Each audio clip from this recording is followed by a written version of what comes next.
After driving for a few miles, the contrarista pulled over to the side of the road and motioned for us to park behind him. He got out and pointed to the cotton field. It stretched from the shoulder of the road as far as the eye could see. Papa, Mama, Roberto, and I got out of the car. Trumpita stayed behind to take care of Torito, Ruben, and Rora. We followed Papa, who walked over to the cotton plants to get a closer look. The other pickers did the same.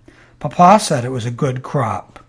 The plants were about 3 feet tall and partly hidden between their dry brown leaves were many cotton bolls. A few smaller plants had yellow and red flowers and green bulbs that looked like small avocados. Papa explained that the flowers would close and form hard green bulbs, which in turn would open to become cotton bolls. But remember, he said firmly, cotton bolls are like roses. They are pretty, but they can hurt you. Yes, I know. The shell is like a cat's claw, I answered, remembering the numerous scratches I had gotten in my hands and wrists the year before. After feeling the cotton to make sure it was completely dry, the contrarista told us to start working.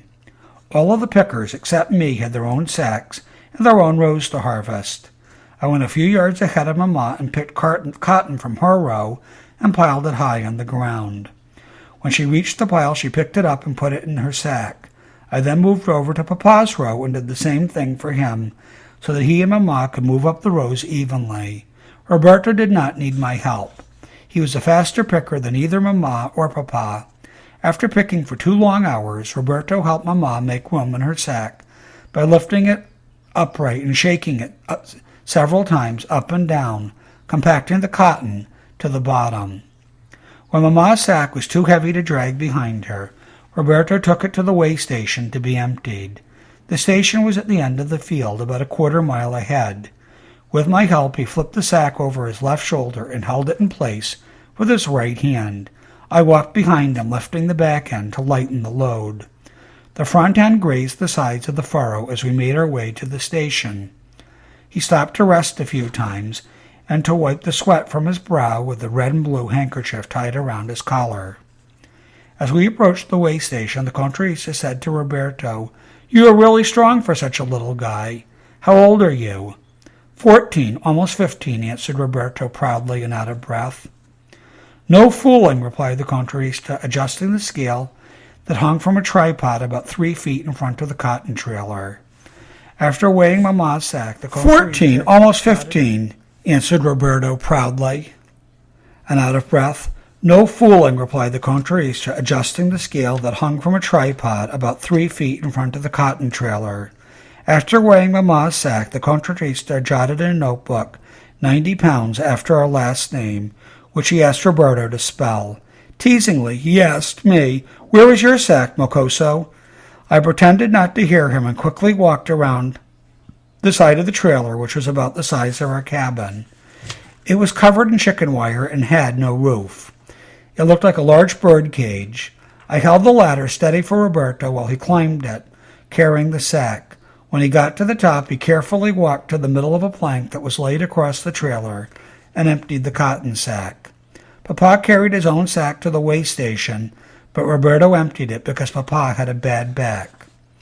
At the end of the day, the contrarista checked his notebook and handed my father $18.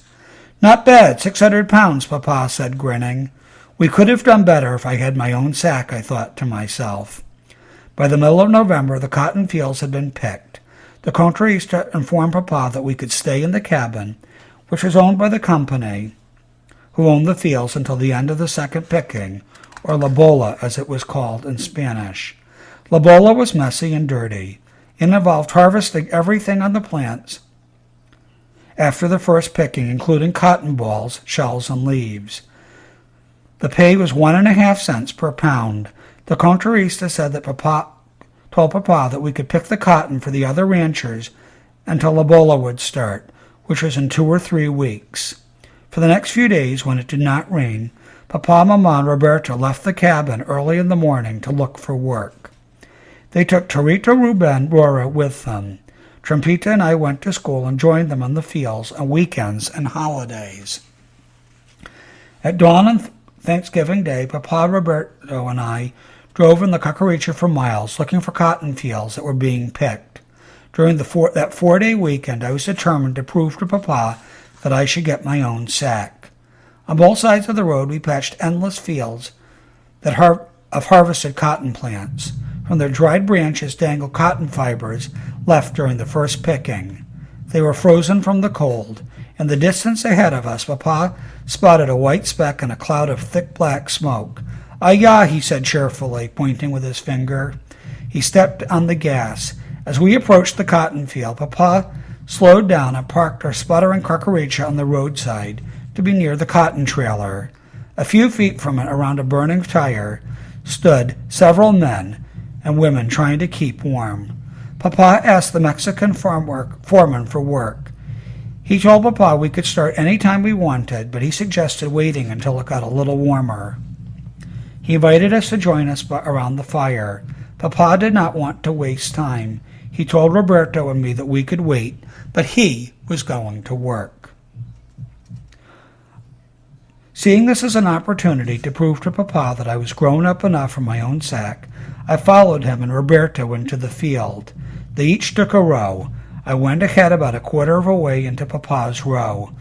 I took my hands out of my pocket and started picking and piling the cotton in the furrow.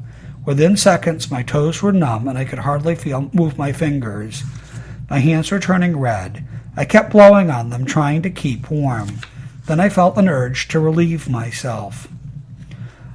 I turned around to make sure that no one was looking. The workers, warming themselves with a fire, were too far away to see me. I cupped my left hand and caught the warm yellowish stream in it and rubbed my hands together. Instantly, I felt fire as the salt stung the scratches of my skin. Then, as the liquid quickly cooled on my hands, felt like ice. I could not go on. Frustrated and disappointed, I walked over to Papa. He straightened up and looked down at me. His eyes were red and watery from the cold. Before I said anything, he looked at Roberto, who bravely kept on picking, told me to go over to the fire. I knew then I had not earned my own sack.